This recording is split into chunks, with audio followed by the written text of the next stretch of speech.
everyone, this is Ravneet here. Welcome back to my channel. Today I will be talking about all of my eyeshadow palettes, like not all of them, but doing the eyeshadow palette tag, the first one. It was started by Samantha and Allie Glines, I think in 2020. I know I am super late, but I always wanted to do it and never got a chance to do it. So I felt like doing the first version of this tag. They came up with the second one. I don't know if I'll be doing that anytime sooner, because especially I just did my first version of the palette tag. Without further ado, let's start with the updates. I will be switching to the overhead version. So for the first prompt, we have our newest palette. For this, I have this Orange Eye X Angelica palette.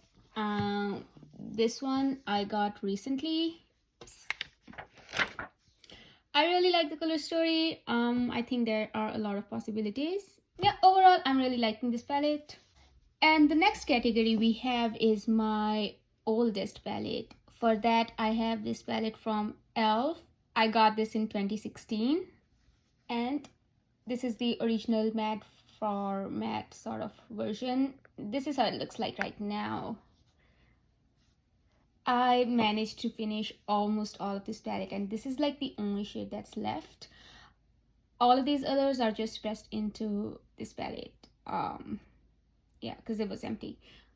I am looking forward to like finish this eyeshadow and then I can call this palette done. The third category we have is the most expensive palette. For that, I would just consider the Subculture palette as my most expensive, because the other ABH palettes I have is I got them on discount, and this was the palette that I debated for a couple years if I want to get it or not, because of all the reviews. People were saying that it's really like it's formalized crumbly and all of that, but I really wanted to get it, and I found it on Amazon on ABH's original shop. So it's a brand new palette and I got it for $55 Canadian. I am not regretting my purchase at all. I think this is one of my favorite palettes. For next category, it's the least expensive eyeshadow palettes. I think these little eyeshadows from Essence, their print is all worn off. They were like $3.99 I believe, and these are the least expensive eyeshadows I have. The first one is called Top It Up, and this is how it looks like. The next one is Ice Ice Baby. Can't get it out.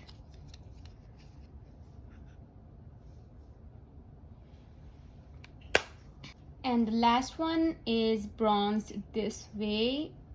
I took this traveling with me and I think this eyeshadow broke. I never used it, which is such a shame. I think I will get this in my roulette. Overall, I'm really impressed with the quality on these ones. I mean, this is not like, you know, comparable to the high-end products, but it's still they work great. I do not have an everyday palette in general, because I just rotate through my eyeshadows, or I just focus on like the products that I'm trying to pan. But I think for me, if I need to have an everyday palette, it would be this palette from ABH. It's the original Norvina palette. I think it has enough color and enough grounded shades for me, like to wear it on the everyday basis. For most colorful palette, I have this one from Revolution. It's in the collaboration with Tammy. It's basically a rainbow palette, and it's the only palette I own from Revolution. Yeah, this is how it looks like. I mostly use it for the frankening purposes.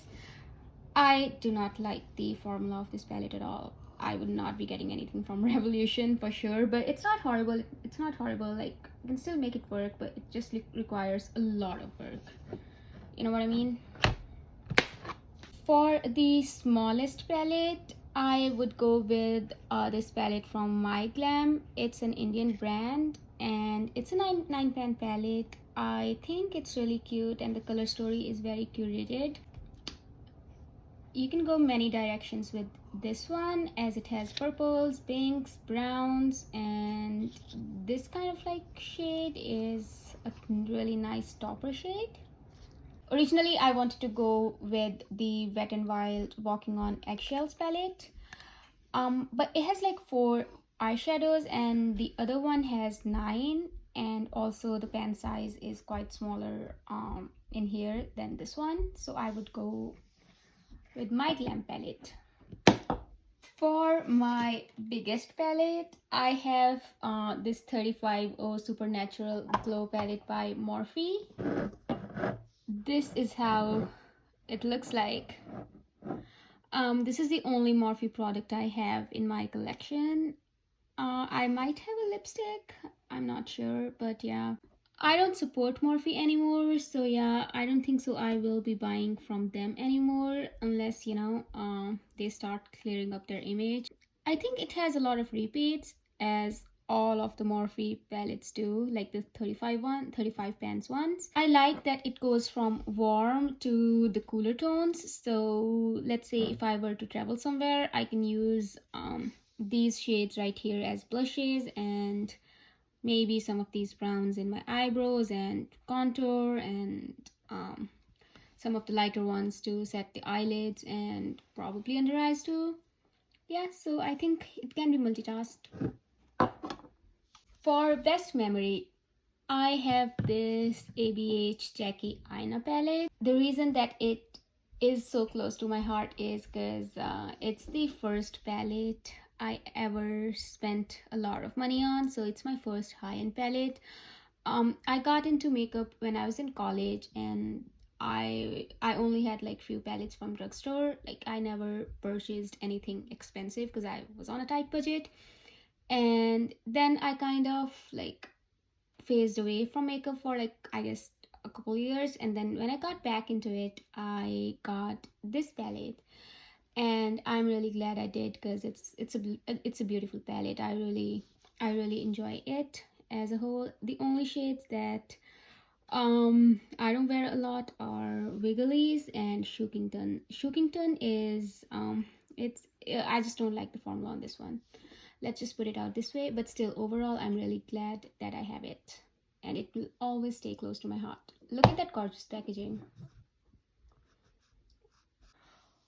I guess for worth the hype, I would go with the Jungle Lights palette by Flower Beauty. I know it's all shimmer palette. It's a great companion palette in my opinion. These shimmers are like so metallic. It's like almost like if you're using a mixing spray, and I mean if you're using a setting spray to, you know, like mix a glitter or like a fine glitter, I don't know how to explain it, but these shimmers are really beautiful, and I think it's totally worth the hype. And the next category we have is not worth the hype. I think I would go with Huda Beauty Coral Obsessions palette. Huda Beauty palettes get a lot of hype in general. I guess the bigger ones do. I never used them. This palette, it's fine. I mean, it's nothing exceptional. Like the shimmers are just regular shimmers. Like they're not, you know, something that's gonna just totally transform your eyelids. And the mattes are, I mean, you can build them up. And in my humble opinion, I think it's just a regular formula. And by trying this one out, I don't think so I will be spending, you know, like $80 or $85, whatever like the amount it is in Canadian money, on the bigger ones. I do not have a particular favorite brand, but I think my favorite palette would still be the Subculture in general. I don't know, there's just something about it. It just inspires me to be creative, and every time I open this palette, it just makes me happy. I really like a few other palettes as well, but I just keep coming back to this one because there's just way too much that you can do with this one. I mean, all these deep shades. They can be worn all over the lid, or in the outer corners, lower lash line, and same with like these ones. These two shimmers are beautiful, Cube and Electric. I just really love this palette.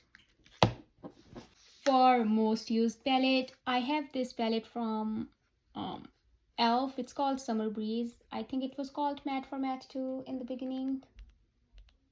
I have this palette on me for a while.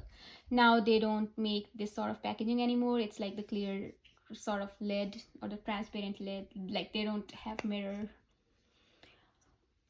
This is how it looks like. It has a lot of pan. It has pan on 1, 2, 3, 5 shades, and I have used it a ton. Technically, I could have gone with the Elf Matte for Matte palette, but it only has like 1 shade left, and this one still has a lot of it. I think my most used palettes would be the ones that I have emptied out previously. But this is what I have right now. I do a lot of panning projects and I just try to like finish eyeshadows. So this is currently the most used palette in my collection at the moment. And for some reason, this palette is really underrated because these mattes, they work great. I really like them. I really enjoy it. I take it traveling with me like almost like every time I go somewhere because I can multitask them. Like I can use I mix these two colors as my bronzer, this for blushes, and I can wear all matte eye look and still be fine with that. It's really nice. And this matte black here is surprisingly really good because you can't find, you know, the really great black mattes, but this one is really good. So that was everything about my eyeshadows. I hope you guys enjoyed it. Let me know if you have some of the similar palettes that I have and what you think about them.